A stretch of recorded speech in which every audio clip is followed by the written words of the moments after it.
Hello, everyone.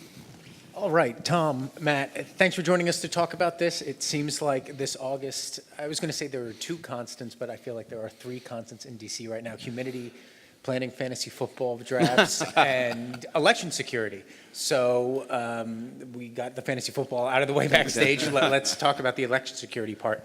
And I want to back up 2 weeks ago to DEF CON and the voter hacking village. For those who aren't aware, there was a village at the DEF CON cybersecurity conference where a lot of people from ages 13 to, I'd say, 60, 65, that spent time poking around with the election infrastructure, particularly the voting tabulation machines, and how they are vulnerable to hacks. And one video stood out to me where a young woman talked about how it was a threat to democracy in that she could pop open this machine, take out the computerized card, pop open the lock with a ballpoint pen, and basically change votes in under 2 minutes.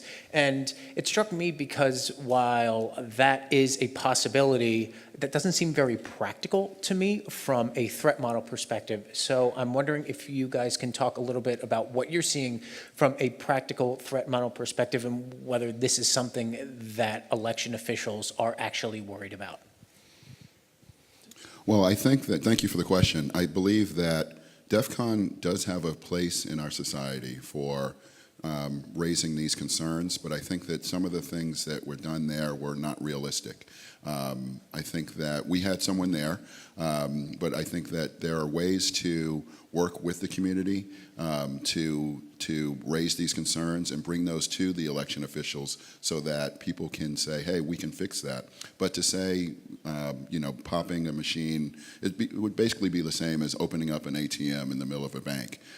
People are going to see you and they're going to raise concerns. One of the things I always say is that one of the best things that we can do is serve as poll workers. And that's our front line of defense. Most poll workers are a little bit older. But one of the things that I would like to see in my tenure here is to bring that age down.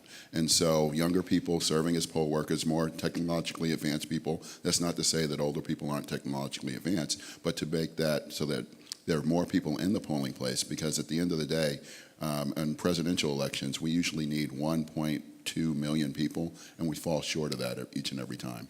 So, Matt, what are the realistic attacks that you are updating election officials about across, the state infrastructure and the localities that are dealing with elections during election day? Sure. As we look at the broad array of systems that are used to support election infrastructure, a lot of times the voting systems get the most attention, and understandably why. They're the vote counting devices, but there's such a broad spectrum of systems, whether it's voter registration databases, election night reporting systems, electronic poll books. And as we work with state and local officials and provide services and support, what we see is that the risks, the vulnerabilities that exist out in the election infrastructure aren't dissimilar at all to other IT spaces. The need for patching, the need for updating unsupported operating systems, the need for additional support and training, right, to educate the users, particularly as we're talking about 10,000 election jurisdictions across the United States. That need for that support, training, and resources, and to really have the ongoing upgrades that manage risks and manage known vulnerabilities exists in the election sphere as it does in other areas of critical infrastructure. And quickly on your DEF CON question, I want to raise that the folks at DEF CON and that skill set that exists out there is one that can be of great value to the election sphere. What we know about elections is traditionally elections offices are tremendously under-resourced.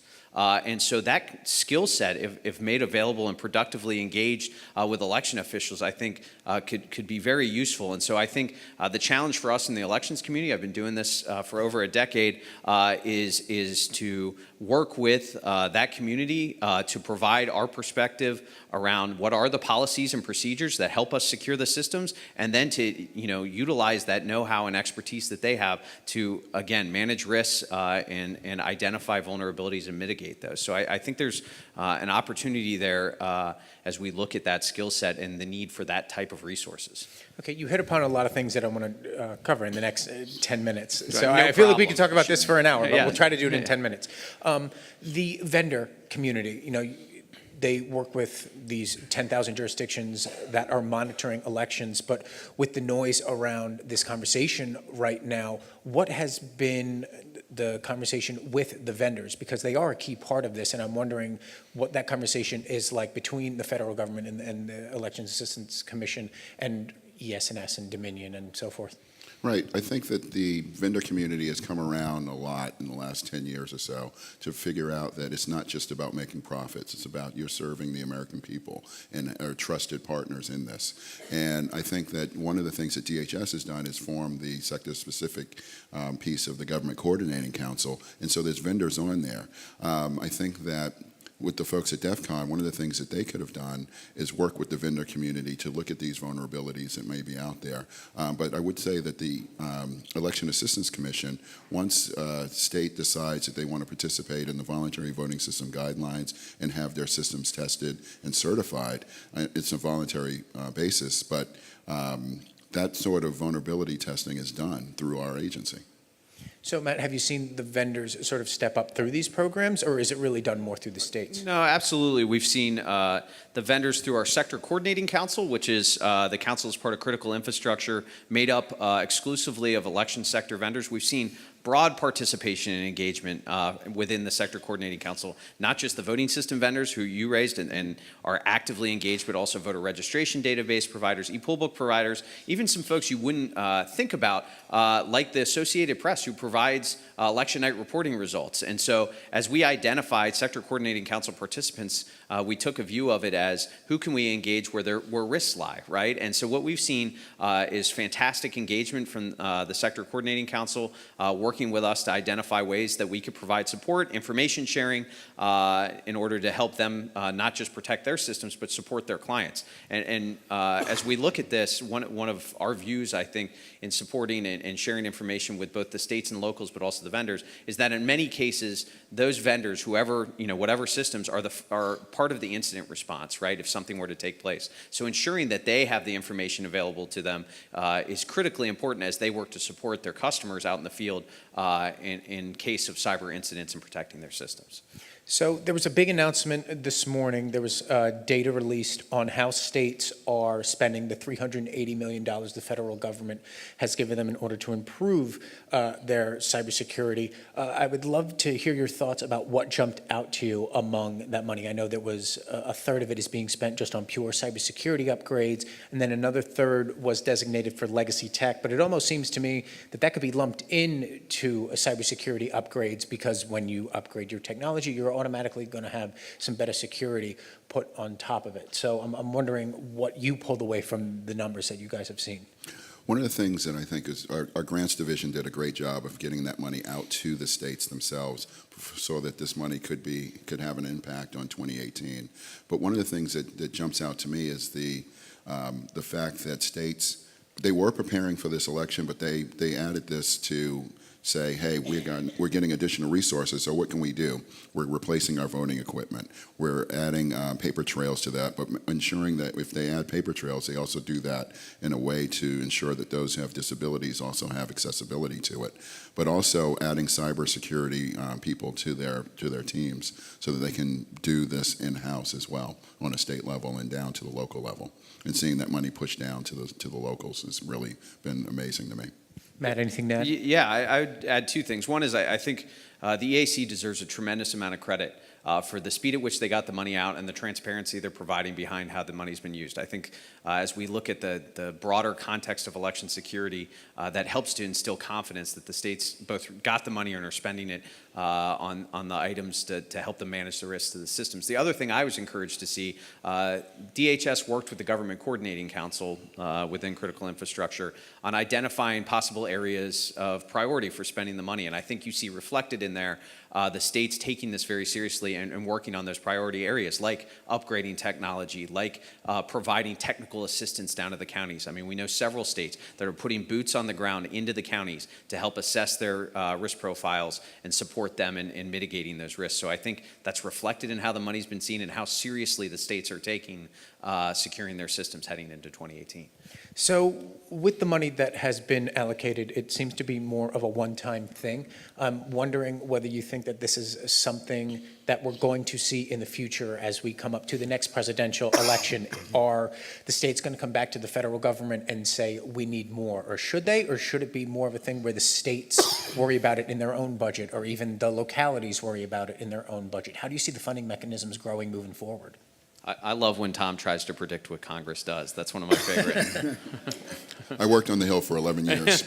And so I see that the last time that this happened was FY 2010. So we can't depend on Congress to say, hey, give us additional money to give out to the states. But states, I've gone to 49 of the 50 states, and each place that I've gone, basically, they say things like, give us more resources. We can give you more resources, but that doesn't necessarily mean that we're going to give you financial resources. The EAC is a clearinghouse of resources and so forth, but I think that it's up to Congress to decide whether or not they're going to give additional funding.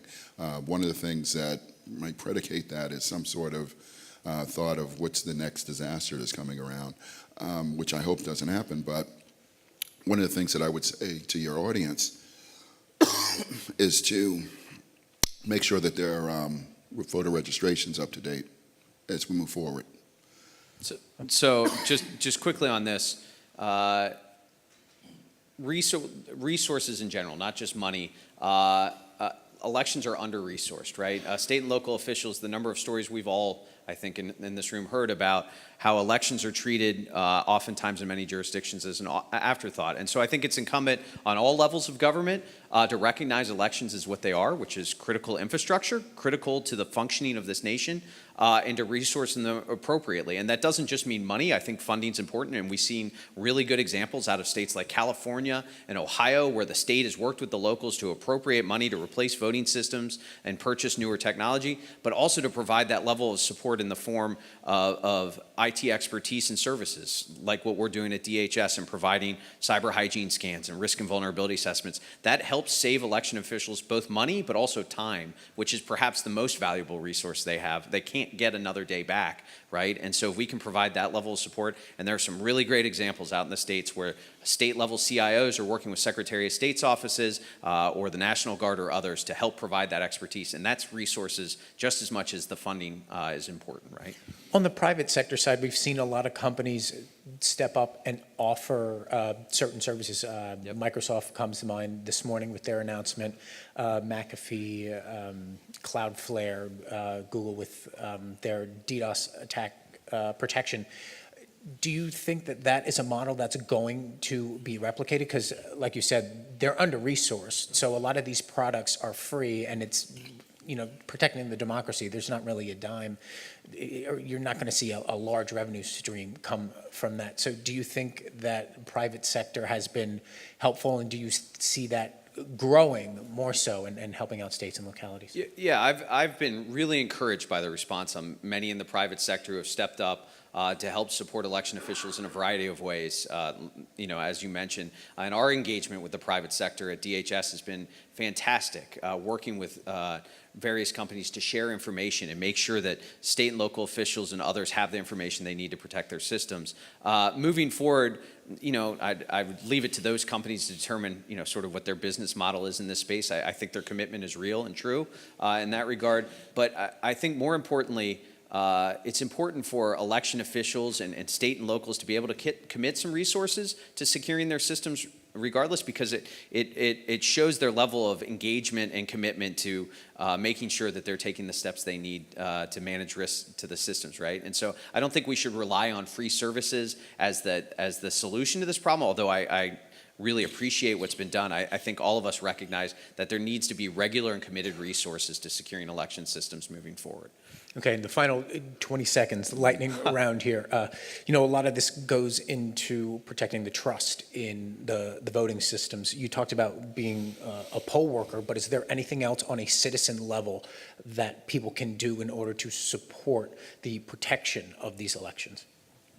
There's a lot of things that people can do. They can go towards to see, one thing that comes to mind is going to see the logic and accuracy testing of these machines before they're deployed in their jurisdictions, but also helping other people get registered to vote as well.